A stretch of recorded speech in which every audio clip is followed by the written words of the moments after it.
مراجعتم به این مقامداران در نهادهای قدرتی است که احتیاط باشند، با ملت بازی و شوخی نکنند.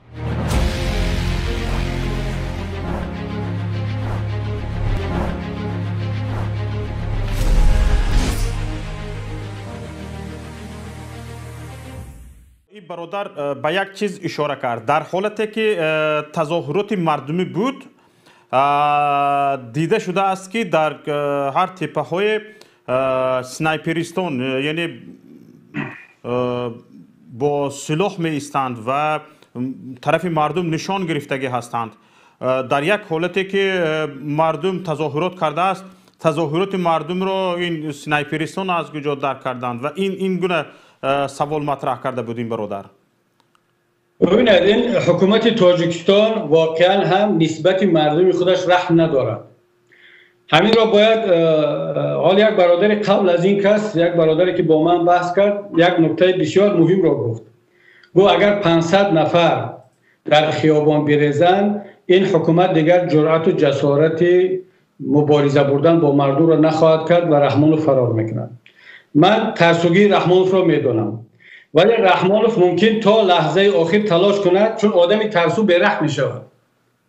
آدمی ترسانچک خیلی بی‌رحم میشود و میتواند در مرحله اول دست به چون احمقیان بزند. اما همونطور که گفتم دیگر مبارزه دیگر تلفات دارد، قربانی دارد، شهادت دارد و ما این حادثه که برادر نقل کرد که سنایپرها بودند در همه جا، ما در دیگه حالتایی را با چشم خودمان دیدگی هستیم.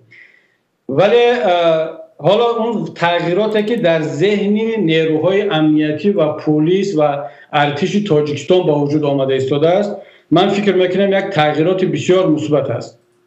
بسیاری از هموطنان ما که در میلیسیا کار میکنند، در پروکراتورا، در امنیت، در ارتش، در مقامات گوناگون قدرتی تاجیکستان کار میکنند، الکی درک کرده ایستادند که رحمانوف آنها را، من معذرت میخواهم، همچون یک سگ پاسبان برای پولهای خودش و برای منصب خودش علیه ملت استفاده کرده ایستاده است.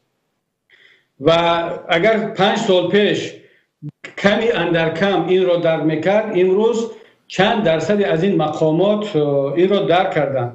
همون سنایپری که در دستش سنایپر است با او دادن که ملت را، مردم بیچاره بیخانه مان را پران، ممکن 50% هوای در وقتی که یک بیچاره بیخانه را نشان میگیرد از طریق اون دوربین سنایپرش، وای فکر میکنه که من کی را پرانده ایستادم، من کی را میپرانم. رحمان رو فرمان میکرد که پران، در اون طرف دوربین سنایپری من یک بیخانه و بیدر است که خانهش را از دست داده است، مالکیتش را از دست داده است.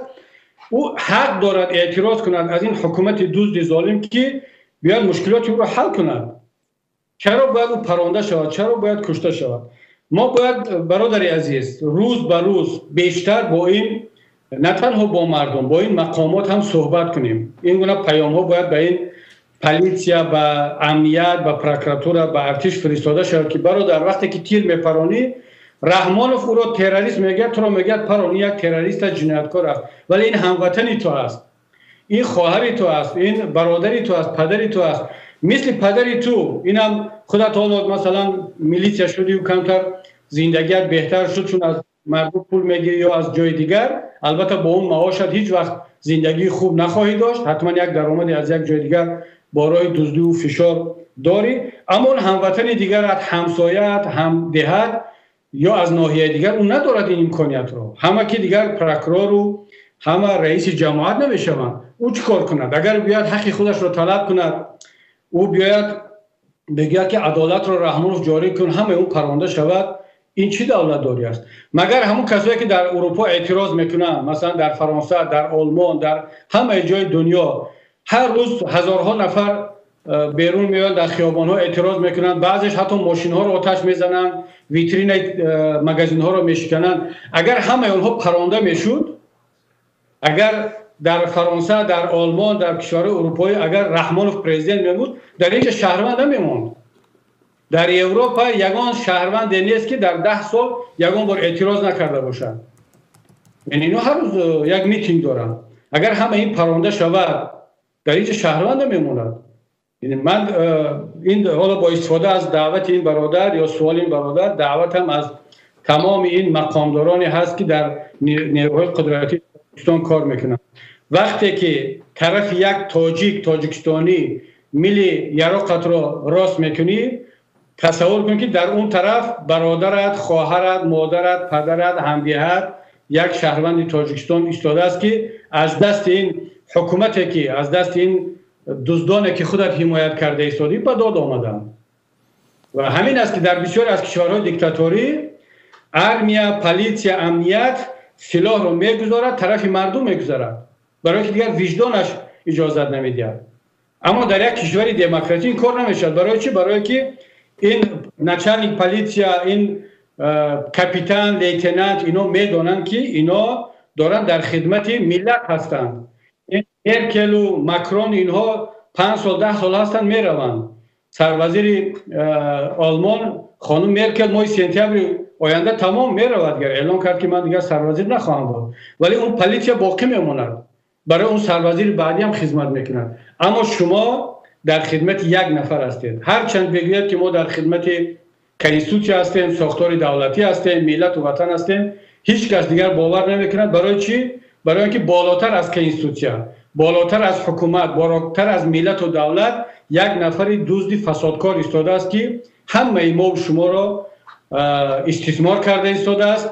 پلیسیا را ضد ملت، ملت را ضد پلیسیا، و در این سیاست تفریق انداز و حکومتران یا حاکمیت بیران عمر سیاسی خودش رو طولانی کرده است. بنابر همین حالا با استفاده از این سوال برادر، من یک کمتر طولانی هم که گفتم، مراجعتم به این مقامداران در نهادهای قدرتی است که احتیاط باشند، با ملت بازی و شوخی نکنند، چون که اونا هم میخواهند، فرزندان اونا هم میخواهند که در همون وطن زندگی کنند. عمر یگان دیکتاتور، عمر یگان فرعون ابدی نبود که از رحمانوف ابدی باشد. فردا باز شما با همون ملت و با همین مردم خودتون روبرو خواهید شد.